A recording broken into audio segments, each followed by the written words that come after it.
देखिए, जब मुद्दे नहीं होते हैं तो इस प्रकार की बातें उठाई जाती हैं। मुद्दों पर एकदम ऑब्जेक्टिव और रैशनल बात होनी चाहिए, यानी वस्तुपरक और सहज बुद्धि दोनों से मैं जवाब देता हूं। ये बताइए, ये कह रही हैं कि इस समय महंगाई सबसे ज़्यादा, बिल्कुल मैं मानता हूं कि बरसात के कारण कुछ खाद्य पदार्थों की इस समय कीमतें विगत 2-3 हफ्तों से बढ़ी हुई हैं और वो मानी हुई बात है, 1-2 महीने में पुनः नियंत्रित हो जाएंगी। पर अगर मैं आपसे पूछूं कि महंगाई की दर क्या है मई के महीने में, आपने कहा 2 साल में सबसे ज़्यादा 4.5% है, जो पिछले 2-3 साल में सबसे कम है। अब मैं एकदम ऑब्जेक्टिव बात करता हूं। इंप्लॉइज प्रोविडेंट फंड स्कीम, कर्मचारी भविष्य निधि योजना में आदमी तभी पैसा डिपॉजिट करता ना जब वो कर्मचारी होता है, क्योंकि उसका एम्प्लॉयर भी उसमें पैसा डालता है। 1.5 करोड़ लोगों ने पिछले 2022-23 में ईपीएफओ में पैसा डाला, तो कर्मचारी बने तभी तो डाला ना। इवन मार्च के महीने में 13.5 लाख लोगों ने डाला, जिसमें 9.5 लाख ऐसे थे जो पहली बार बने। अब मैं यह भी पूछना चाहता हूं कि अगर आपको उसके बाद भी नहीं समझ में आता तो अब मैं सहज बुद्धि की बात कहता हूं। आंकड़ों पे कहेंगे नहीं हमें इस पे भरोसा नहीं, उस पे भरोसा नहीं, तो मैं देश की जनता को बताना चाहता हूं, यदि 37 किलोमीटर प्रतिदिन सड़क बन रही है तो यह कौन बना रहा है? यदि भारत दुनिया का दूसरा सबसे बड़ा मोबाइल मैन्युफैक्चरर बन गया तो यह कौन बना रहा है? यदि ऑटोमोबाइल इंडस्ट्री में हम दुनिया की तीसरी नंबर की मोटर कार बनाने वाली देश बन गए तो यह कौन बना रहा है? 4 करोड़ मकान बने प्रधानमंत्री आवास योजना में, यह कौन बना रहा है? यदि 70 से अधिक एयरपोर्ट बने तो यह कौन बना रहा है? यह आसमान से जिन्नात या भूत पिशाच तो आके बना नहीं रहे। तो इसका मतलब कहीं ना कहीं तो रोजगार सृजित हो रहे हैं। और पुनः मैं कहना चाहता हूं, क्योंकि कांग्रेस पार्टी एक ऐसी पार्टी है जिसके नेता सबसे ज्यादा ग्लोबल टॉटिंग करते हैं, यानी वैश्विक भ्रमण करते हैं और विश्व के भिन्न भिन्न कोनों में जाकर भारत के बारे में ज्ञान देते हैं। तो मैं इनसे पूछना चाहता हूं कि आज तक राहुल गांधी जी ने जिन जिन देशों में जाकर भारत की अर्थव्यवस्था के बारे में ज्ञान दिया है वो है इंग्लैंड, जर्मनी, इटली, अमेरिका और थाईलैंड। बता दें किस देश में इस समय महंगाई की दर हमसे कम है और विकास की दर हमसे अधिक है? अरे मैं श्रीलंका और पाकिस्तान की बात नहीं कर रहा हूं, चाइना में एवरग्रांड जैसी उनकी सबसे बड़ी कंपनी रियल एस्टेट की ढह गई, 300 बिलियन डॉलर का कर्ज नहीं चुका पाई, बैठ गई। ठीक है, और इन आंकड़ों का अमेरिका में सिलिकॉन वैली जैसा बैंक बैठ गया। मैं पूछना चाहता हूं कि आप किसी भी पैरामीटर पे कहें। ठीक है सुधांशु जी, मैं एक लाइन पूरी कर दूं, या तो इन बातों का जवाब दे दें और अन्यथा विदेश में जाकर भारत को ज्ञान देना बंद कर दें। मैंने सारी बातें फैक्ट के साथ बोली। ठीक है सुधांशु जी, एक मेरा सवाल होगा, पहले सुप्रिया जी से इसका जवाब ले लूं, फिर आपके जो विकास के दावे हैं और दम हैं, अगर वो सब कुछ इतना अच्छा है तो फिर जो दूसरे सहयोगियों को वापस बुलाने की बात चल रही है, जो पहले अलग हो गए थे या फिर दूसरी पार्टियों को साथ लेने की बात हो रही है, जिनके ऊपर करप्शन के आरोप लगाते थे, उनकी जरूरत क्यों आन पड़ी सुधांशु जी? सुप्रिया जी मैं आपके पास आऊंगी क्योंकि मैं एक सवाल था इसी से जुड़ा हुआ था, कि उसके बाद मैं आपके पास आती हूँ।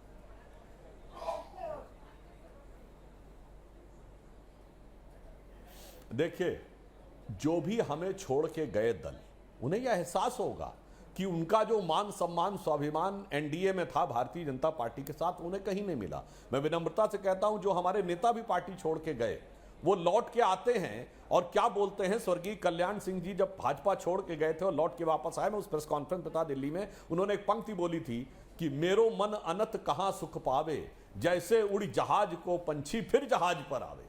तो ये वस्तु स्थिति रहती है। अच्छा, रही बात इसकी कि जो आपने करप्शन के आरोप की बात कही, तो आजकल एक बड़ा विचित्र ट्रेंड मुझे देखने को मिल रहा है। लोग भी कहने लग गए हैं कि बीजेपी जो है वॉशिंग मशीन हो गई है। अपनी पार्टी अपनी सरकार को चिल्ला चिल्ला कर भ्रष्टाचारी साबित करना, नहीं मैं उसी बिंदु पे आ रहा हूं, अपने को भ्रष्टाचारी साबित करना कि साहब हमारे नेता भ्रष्ट थे, हमारी सरकार भ्रष्ट थी, हम कह रहे हैं। मतलब भाजपा ने कहा आरोप है, ये कहते यकीन है, ये तो साबित है कि मेरा नेता भ्रष्ट था, ये तो कहते हैं कि हमारी सरकार में भ्रष्टाचार हुआ था।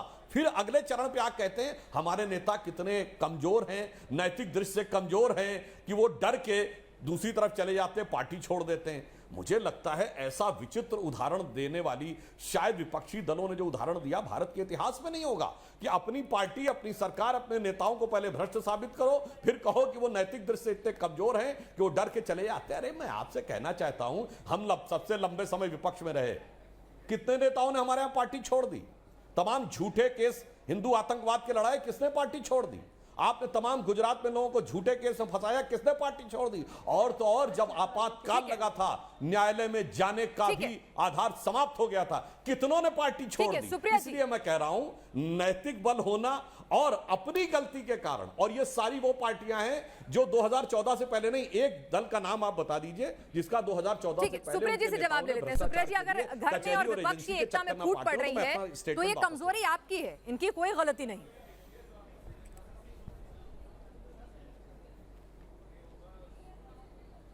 सुधांशु जी लच्छेदार बातें करके झूठ बहुत बोलते हैं, और आंकड़ों के साथ सुधांशु जी को झूठ नहीं बोलना चाहिए, स्पेशली तब जब मेरे साथ शो कर रहे हो। उन्होंने एक लाइन बोली थी, कुछ पैरों के तले जमीन होने का यकीन। मैं उसकी अगली लाइन आपको सुना देती हूँ। मैं बेपनाह अंधेरों को उजाले कैसे कहूं, मैं इन अंधे नजारों का तमाशबीन नहीं। आपने इस देश को बर्बाद करने में कोई कसर नहीं छोड़ी है, और क्रमवार तरीके से आप ही के झूठ का पर्दाफाश करूंगी, लेकिन जो आपने सवाल पूछा उसका जवाब जरूर दूंगी। नारायण राणे के ऊपर आरोप लगे हैं, भाजपा ज्वाइन करते हैं, सर्फ से धुलकर बिल्कुल पाक साफ हो जाते हैं। हेमंत बिस्व शर्मा पाक साफ, रेड्डी ब्रदर्स पाक साफ, येदियुरप्पा पाक साफ, इनसे शुभेंदु अधिकारी पाक साफ। आपके ऊपर केस चलेगा, अजीत पवार पाक साफ।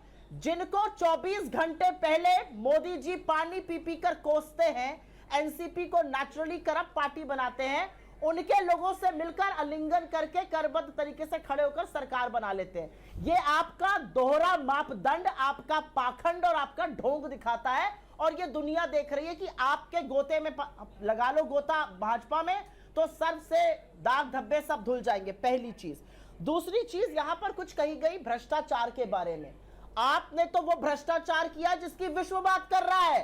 अदानी महाघोटाले पर आप मुंह नहीं खोलिएगा तो क्या हुआ? दुनिया उस पर चर्चा कर रही है, दुनिया के रेगुलेटर्स उसकी प्रोब कर रहे हैं। और घटक दलों की बात आप कीजिएगा, एक या दो नहीं, 19 घटक दल भाजपा को छोड़कर जा चुके हैं, जिसमें से इनके सबसे पुराने जदयू, शिवसेना, शिरोमणि अकाली दल जैसे लोग शामिल हैं। क्योंकि सबको पता चल गया है कि आप सबसे पहले डसते अपने करीबी वालों को, आप उनको निस्तो नाबूद कर देते हैं, इसलिए लोग आपको छोड़कर जा रहे हैं। अब क्योंकि यहां पर कुछ झूठ बोला गया, उसका मैं पर्दाफाश कर देती हूं। सुधांशु जी, आपकी सरकार ने बड़ा दावे किए थे कि रूस से सस्ता तेल खरीद रहे हैं आप लोग, तो हमारा पेट्रोल, डीजल और एलपीजी का दाम सस्ता क्यों नहीं हो रहा है? हमारे दामों में क्यों आग लगी हुई है? काहे नहीं थोड़ा सस्ता तेल देशवासियों को भी देते हैं? और एक बात और, अब ज्यादा भयानक खबरें सामने आ रही हैं। अब पता चल रहा है कि कुछ कंपनीज, आईओसी जैसी कंपनीज भी रशिया को युआन में पेमेंट कर रही हैं।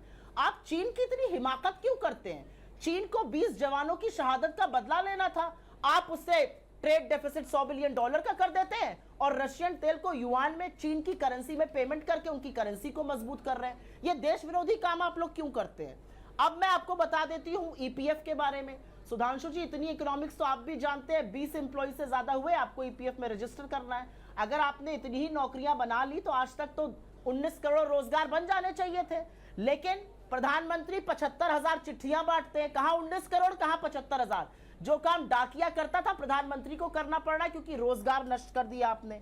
आप लोग कब तक लोगों की आंख में धूल झोंकिएगा? यूके की बात कर रहे थे ना, हिंदुस्तान की परचेजिंग पावर पैरिटी, एक मिनट जी, $7,000 है, यूके की $50,000 है, अमेरिका की $70,000 है। मूर्खता की दलीलें यहां पर देकर देशवासियों की आंख में धूल झोलना बंद कर दीजिए। मेरा अपना मानना है, भाजपा के शासन में ऐसा कोई वर्ग नहीं है जो सुखी है सिवाय मित्र के, और मित्रकाल चल रहा है ये।